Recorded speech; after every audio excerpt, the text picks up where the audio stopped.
Alright Marvel Rivals Chads, it's time to talk about the best heroes for beginners to learn to get through the lower levels of ranked. We are less than a week away from the Ultron update, which means there's very little time to get the Gold Diamond Emma Frost skin, and once we do get to that Ultron update, there's gonna be a ranked reset. Last time they did this, it was 9 entire levels, which meant that if you were at the top of Gold, you fell all the way to the bottom of Bronze. So even if you've made it to that skin, you're gonna have to grind again for the special Ultron skin coming. So I'm gonna give you 3 incredibly powerful heroes from every role, one flex hero that I think is very important to learn in every role. They can act as a trump card in many situations, and having them in your back pocket is incredibly powerful. And we're also going to talk about the changes coming in the Season 2.5 patch to these characters that I'm talking about specifically, because it has influenced the playstyle of some of them, and in one particular case, it's made that hero even more powerful than they were when I first recorded this video. We'll start with the Vanguard class, because that really is my main class, and we're going to start with probably the best beat 'em up hero in the game, Thor. Now I do have videos that go more in depth about most of these heroes, so we're going to keep these tips brief. We're not really going to go over the tech, but the thing that really makes him a good solo carry hero, and this is particularly on domination maps, it's that his whole style is about diving in, trapping other heroes into his field, and this just builds up his hammers. And when he gets his opportunity to break the front lines, he has this cooldown that lets him just throw hammers, and they do a devastating amount of damage. These bots right here are essentially the health level of strategists, so you can see how fast he has the potential to melt a strategist. He's also not too bad in the brawl against the other Vanguards, though that's not really what you're trying to do. You're just trying to get around the Vanguards to break through to the back line, and this is ultimately going to synergize with lower skill players more than something like a Venom, because you're going to be apparent to them. They're actually going to see you, you're going to be closer, they're going to actually heal you and fight with you, hopefully. And it helps that he has a synergy with one of the best DPS in the game, Hela. And when she gets some headshot eliminations, it's going to send out help to both of her Asgardian relatives. And if they get eliminated, it'll actually resurrect them. I don't know if we can get them eliminated here with these bots, but that is a hidden bonus. By the way, if you're a lower skill player, I don't really recommend you play Hela, but if you do pick Thor, you'll benefit immensely from other players being on this hero. Thor is receiving a rework in the upcoming Ultron update, and the biggest part about this is that his hammer throw is now disconnected from his Odin form charges. This is going to make him a lot more poke-centric, give him more ability to finish off the dive heroes that are escaping, and while he is receiving a nerf to the bonus shield he gains while using his abilities, I think the fact that he's going to be using his abilities more often is just going to make him more survivable in the long run, and in many ways this kind of lowers his skill ceiling, makes him a lot easier to achieve the maximum potential with. So while many are calling this a nerf, I personally think it's a buff, and I still recommend picking up Thor in the new update. The second Vanguard hero I recommend for low ranks is actually going to be Penny Parker. And she gets less good as you go up the ladder, but she just has a lot of tools that really excel at the lower ranks, where people play less organized, they're less prepared for ambushes, or they're diving in an uncoordinated fashion. You know, those Iron Fists, those Black Panthers, all that. Of course, you know that she lays down the bomb fields, and not only that, she also has the mines that she can stick onto walls, stick onto doorways, and that's probably the best way to do it. You know, dirty little trick, stick it outside a spawn door. If you pay attention to her health as well, she actually gets overshield when she's standing in her own webs, and this will regenerate, by the way. So I could literally just stand here, take some damage, and with the Season 2 update, she got a headshot bonus. Believe it or not, she didn't used to have critical hits. Just know that this is less than a traditional critical hit, because her projectiles actually have an explosive factor to them, and because of that, she only gets 1.5 times damage on the headshot instead of 2 times damage like most characters. Of course, she has a bit of a stun lock. She can trap them with her webs, and this is really good if someone is trying to ult. This can cancel ults, by the way, and then you just have her ultimate, which is a huge stall. And don't be overextending with this ultimate. The trick to it is to use it to defend your convoy, or to use it in a very small way to take over domination points, because she's super defensive. Overextending with her is just going to get you eliminated. It's going to put you out of the range of your own strategist, and that is a big no-no. Now, I didn't mention Penny Parker's synergy with Venom because it's actually being removed in the Ultron update, and she's going to be receiving a new synergy with Rocket Raccoon. And it remains to be seen, but I theorize this could be one of the best synergies in the game. It's really going to boost defensive play. One of the major points of contention during the last leg of ranked was how powerful the dive team comps were, and this is definitely going to serve to nerf them quite a bit. In essence, this is just going to double the amount of spider mines she can put out, and on the other side, Rocket Raccoon's Rezzing Beacon is going to produce its own spider mines. So much like Thor, this is another reason to be learning this hero early, and it's mechanics like this that really make me think that Penny Parker is underrated, especially at the lower levels. The third Vanguard I recommend for the lower ranks, and this Vanguard definitely scales as you go up the bracket. This is someone you can use all the way to the top, the Thing. And the thing about the Thing is that he's got a very simple yet surprisingly effective loadout. First, he goes in, which gives him a lot of overshield, and then he has these haymakers, which will give him 50 armor on top of that. Of course, when he buffs someone, they get a defensive buff, and he gets a defensive buff, so you're going to want to do that before you dive in. Defensive buff, charge in right into the bullets, and then just start hitting some haymakers for massive damage. Once you've built up your ultimate, which builds up really freaking fast, by the way, it's going to stop the enemies from using their movement abilities.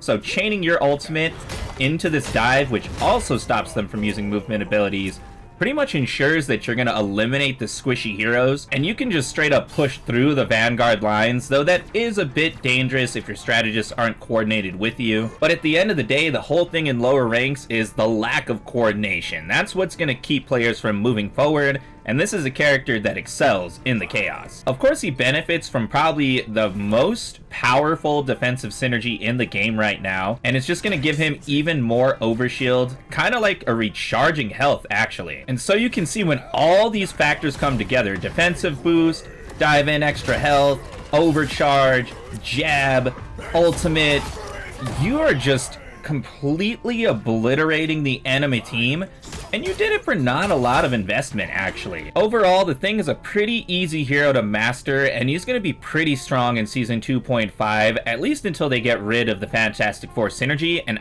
I don't really see that ever being a thing. The Thing isn't receiving any changes in the Ultron update, but his synergy with the Fantastic Four will have a slightly increased recharge time. Now, this is pretty minor, and I don't know if it's really going to matter that much outside of the highest levels of ranked, because heroes like Thing, they are incredibly survivable even without that synergy. I think this is the case with pretty much every hero in this synergy outside of Human Torch, because he did get some major changes in this update. Now, you might notice that the three tanks I've shown you have different specialties. With Thor, it's all about taking over the domination points. With Penny Parker, she's somewhat about domination points, but she really works better on defending convoys. And with the Thing, it's all about aggression. It's all about pushing forward. But I also want to give you a trump card hero for every role, because I believe there's one hero from every role that everybody should learn. If they specialize that role, they have ability to completely change the flow of a game and just save you from a loss. In the case of the Vanguards, that's going to be Doctor Strange. And no matter how much they nerf him, it's really going to come down to his kit. Of course, he has the hard shield, and this thing has no recharge time. Of course, it takes a lot of damage, 800 health. But unlike Magneto, he just has this on lock. He's the overall better shield tank. He of course has his escape ability. He can hit massive damage with his primary fire,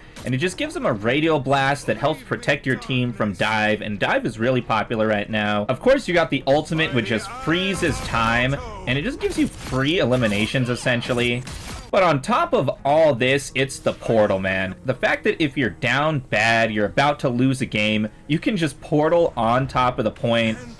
And if some of your teammates have their own ultimates, you can just clear the house. Picture a Scarlet Witch, an Iron Man firing through there. We've all been in that situation before, where a portal ult combo has just completely ruined our win. And it's for that reason that everyone's gotta keep Doctor Strange in the back pocket if you're serious about ranking up. And especially at the lower levels, a simple portal play is gonna surprise a lot of less experienced players. So just keep this in mind the next time you're down bad and about to get a loss, because you might be able to pull something out with this trap card. Doctor Strange is getting some minor power boosts, and I think this will really help his elimination potential out of his ultimate. It's mostly that his fall off damage is being decreased, and when you use uses his radial blast. It does full damage all the way in the range. Like I said earlier, because of the way Doctor Strange is built, there's no way that he could ever be a bad Vanguard, and it's really just that teleport that makes him the trump guard tank. Moving on to the Duelist, we're gonna keep it in line and go with the best brawler in this class, and my pick is Mr. Fantastic. And I got a lot of experience with him before the Season 2 changes, and he's only got more powerful since then, so I'll go a tiny bit more in depth into what makes him so incredible. Of course, he got his massive reach, and the thing about his punches is you can strafe to hit multiple enemies. It penetrates and it lasts for like a while, so you can just like pop out around corners. This also has the ability to hit flyers if they're trying to get away. On top of that, you can grab opponents, and this is really useful for getting Spider-Mans and Black Panthers when they're trying to escape. I also want you to notice that he has 375 health right now, and I can actually increase that by diving in with this cooldown to 450. Overcharge it to 525. And then when I actually get up to my maximum form, I have like 900 effective health. Of course, it goes down over time. But this mode is so good for pushing through the enemy front line, and you're already kind of doing that the whole time already with these punches. You're a real problem if you can use this character well, and he's very hard to kill because of course he has the Pop-Tart, and right as you're on the brink of death, this is your escape. And it kind of has the added benefit of making you big, so your strategists are more likely to notice you. And just like the Thing, he benefits from the Fantastic Four synergy immensely, so just put that on. Hit 2 dashes, boom, we're in there. And then of course you have his ultimate, which instantly takes him into the overdrive health. It didn't used to do this, and in my opinion, I don't know if this change was really necessary. I think this is one of the things that really makes him OP.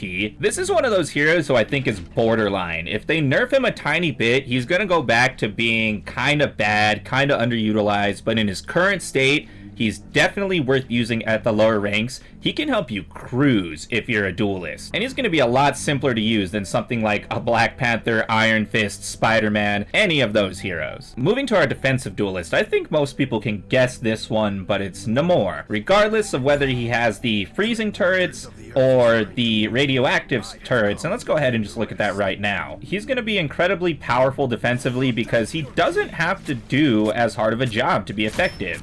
He's got damage coming out for him automatically. If enemies get in range, they're just gonna suffer immensely. This turret in particular, really good for stopping the divers because it just hit scan tracks them.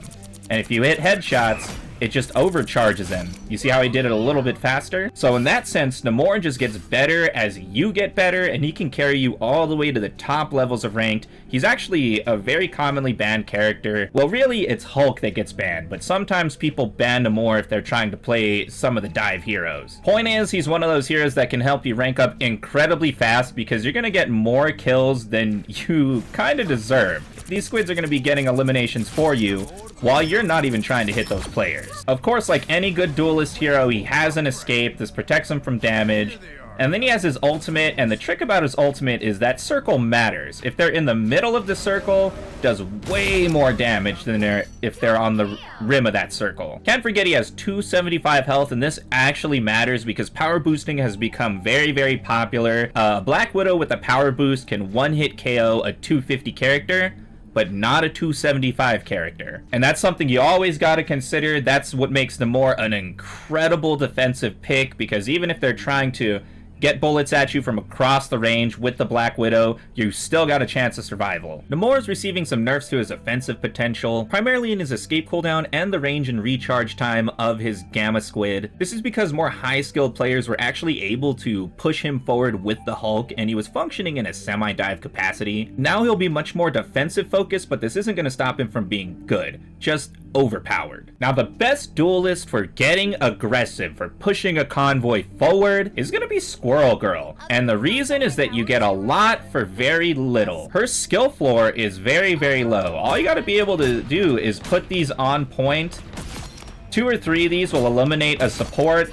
And let me reiterate, power-ups, power boosts. You get a Mantis on your side. You do this while a Rocket Raccoon is out there. She also has a decent escape and a stun lock. And the thing about both of these, you can actually refresh the cooldown with this little edible she has, and that means you have some variation to how you use her strategies. It's not much, but it gives you some autonomy to either take down a Vanguard or run away and save yourself. Some people would argue that her ultimate isn't that great, but I honestly gotta disagree. The thing that makes it great is you just set it and forget it. And it's gonna track your enemy team, and it's gonna track the enemy team and just take them out for you while you're flinging in your own projectiles, getting your webs in there. And I meant to say nuts, but she also does have this web because she does team up with the Spider-Man. This is kind of an unusual team up, but it gives her yet another stun lock here. So realistically, she could just go boom, boom, hit a nut, boom, stun 3 times in a row. And if you're not getting an elimination on an enemy that's stunned 3 times in a row, man, that's kind of a skill issue right there. That could stop so many ultimates. That can completely shut down the harder melee characters like Magix and Iron Fists. And I also gotta say, she's just a fun character to use. I like her attitude. She's very happy-go-lucky. A lot of the characters are super hardcore, and just like the energy of her really enhances the game, in my opinion. Now, for no particular reason at all, the Marvel Rivals devs decided to buff everything that Squirrel Girl does. I think this is really about her pick rate, not about her power level. Since she's more of a niche character, more quirky, not really a fan favorite, she's definitely underpicked for the amount of potential she has to influence a game. Specifically, she's getting more acorns in the magazine and an overall reduction in her cooldowns because the Mabel Bond is just the nut you eat to recharge your cooldowns. So really, this just gives you even more reason to pick up Squirrel Girl in the next update. Now, be sure to be using these duelists in the proper situations, because the thing is, there's more duelists than there are Vanguards and Strategists combined. And that just means they're much more specific tools. With Mr. Fantastic, he's the domination guy, and brawlers can get a little aggressive, so they have a bit of flex on the convoy. However, defensive heroes like Namor, while you can use them on the domination maps, they're definitely about keeping the convoy from going forward. The whole reason they gave him the radiation turret is because they kinda wanted to depower him from how good he was paired with Luna Snow. And of course, you already said that Squirrel Girl is really good for getting aggressive. You may want to try her on a domination map, but the problem is, if she's too close to the brawlers, she can just get swarmed on, man. And if you attract the eye of a Punisher or a Winter Soldier, man, you can just get dinked really, really fast. Now, when it comes to the flex duelist that everyone should learn, it's not really a specific duelist, more a type of duelist. You're gonna wanna learn a flying hero. And when it comes to the flying heroes, we currently have Human Torch, which is more focused on close quarters combat. He's gotten a bit of an improvement this season, though he's probably the hardest to use. He's gotten some improvements this season to his primary fire. It's actually surprisingly powerful. He's a little bit faster, and when he dives in, he gets some shield. And the whole thing is about laying traps, diving in on the traps, doing some close quarter stuff, but that's what makes him the highest skill hero. That's what really keeps him from being my pick for flyers, especially if you're at the lower ranks. You're gonna have a harder time using this character. I would say the median pick is Storm because she has high influence over your own teammates. She can either speed boost them or hit them with a damage boost. And these actually have an overdrive form, so you could see the lightning is actually hitting the enemies. If I switch it to the tornado, it actually gives them a speed debuff. Great projectiles, incredibly fast. She also has this little lightning bolt, but her regular attacks are just okay. It's that she has this incredible ultimate that just takes her off the map. You can place it wherever you want, and you have so much time to do it. Put it behind enemy backlines, completely swamp them in, and boom, just like that, you've gotten a team wipe. However, in my opinion, the very best flyer is gonna be Iron Man, because Iron Man gets a lot for free. Whole thing about his primary fire is that it's radial. It actually does more damage if they're on the outside part of the blast. He also has a Unibeam, which is for close quarters, and both of these are gonna be enhanced by his armor overdrive form. Just boom, absolutely devastating. Some of this.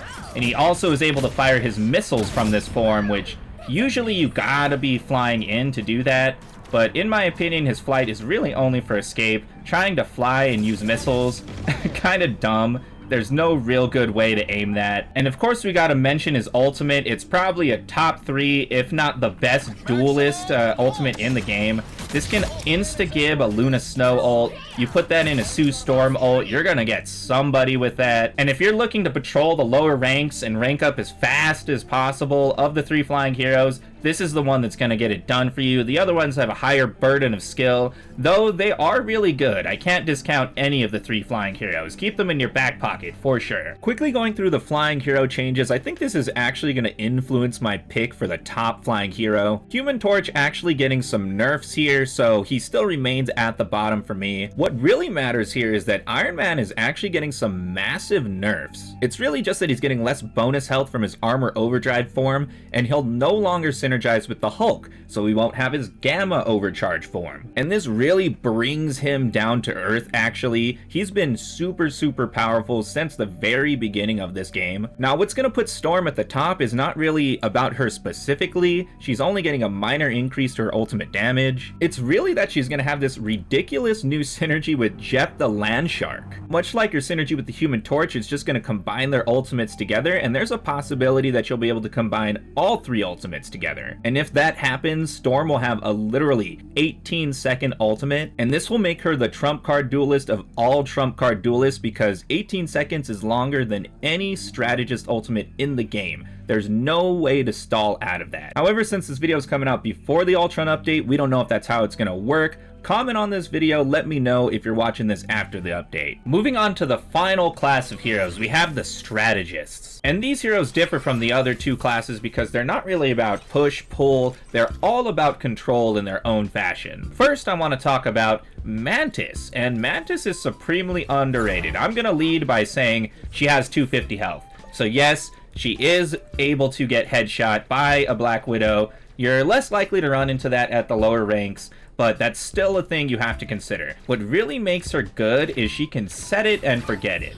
So she puts these health totems on them. You can stack them, by the way, for extra time, and she can put damage boosts. And like I've already mentioned probably a few times, damage boosts, insanely influential in the current meta. My mentality on it all is, yeah, you're vulnerable to a Black Widow, but you could also be enhancing a Black Widow, or enhancing a Hela, or enhancing a Hawkeye, or even enhancing an Iron Fist or a Magic, someone who's going in for the brawl. That's always going to be the best use of your power boosts. You want to find the DPS that is struggling to excel and give them that little bit that'll put them over the top. And of course, if that fails, you can always power boost yourself. She does hit headshots, by the way. Incredibly powerful, incredibly fast headshots. So she's a bit of a DPS herself. Combine this with her stun ability, she is pretty good at protecting herself from divers. Get them with the headshots. You can take out the squishier divers pretty fast. She also has a radial ultimate. It's not the most powerful, but it's viable, you know? You can still attack while you're in it. You can't do that with Luna Snow, by the way. And we gotta talk about her synergy because it is actually game-changing. This is something that defines your team comp, and the strategist synergies, in my opinion, are probably the most important ways to build your team composition. We're just gonna show it real quick for those of you that aren't familiar. She's got a Revive Cocoon, which is something that Adam Warlock already has. Much higher skill hero to use, but he's pretty damn good as a DPS healer hybrid. Mantis is the same way. I think the big hole, if you go with these 2 heroes, is that you don't have a trump card ultimate. Yes, Revive is good. Yes, Mantis's ultimate is good, but it doesn't stop the game. Like, say, a Luna Snow or a Loki copying a Luna Snow. I've already mentioned Luna Snow a couple times, so let's just get right on into it. She is a developer favorite. Much like Iron Fist, she's always going to be very strong, and she is currently in the S tier. One, she has this enhanced movement. This does make her viable in dive compositions, which is probably where she's going to excel. You can split heals pretty effectively by putting the coin on one person and then just healing another. Recommended you put this snowflake on the DPS that's trying to dive, and then you just stick with your Vanguard and throw all your heals into them. She does hit headshots as well, but it's a bit of a burst, so you can miss these. Therefore, she's not going to be as straightforward of a DPS as Mantis is. She can stun in her own way too. As you can tell from her kit, in many ways she's a Mantis clone, but she's the healer-centric Mantis. It's kind of a matter of what you need more of. Do you need more damage, or do you need more heals? And then we'll pop her ultimate, and this completely stops the game unless you have something like a Magneto ultimate fully charged, an Iron Man ultimate. You can also switch it to do some damage enhancement, and in certain situations that's really good. Like you can help a Venom to get an elimination because Venom has a very wonky ultimate where it's got weird damage that I'm not even going to explain right now. Now, another thing that makes her pretty special is she has 2 synergies, and one of them is with Iron Fist. If you're a newer player, I don't really recommend Iron Fist because he's kind of complex, and he's really vulnerable to anti-dive measures like Namor, but it gives her a radial blast, boom. Throw them back away from you, just another way she can protect herself from dive heroes. Now, for no particular reason at all, Luna Snow is gonna get a power boost. Not only is her primary fire gonna do more damage and healing, but her Snowflake will actually heal her if she hits another enemy. The Marvel Rivals devs are doing their best to suppress the dive meta in the upcoming update. So Luna Snow continues to be an S tier, easy mode hero, and she has been since this game launched, and I do not see that changing since she's a developer favorite character. Now, this strategist is probably the most improved of all of them. He's a top 3 strategist in the game, not only at low ranks,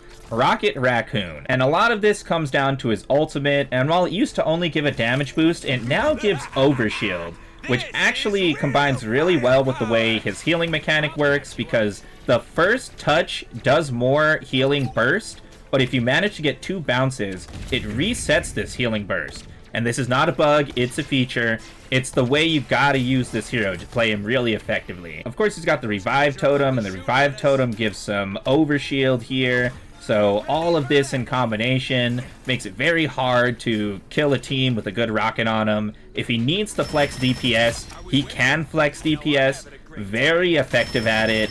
And if you get in the danger zone, you could always just fly away, scurry over the wall, start healing yourself. He is just so high skill ceiling, but you don't have to do a lot to be really effective at the low levels with him. And most players don't know that these damage boosts do stack. So if you have a Rocket Raccoon and a Mantis and the Storm damage boost, you can do incredible damage. And there's a clip that I'll put on screen right now.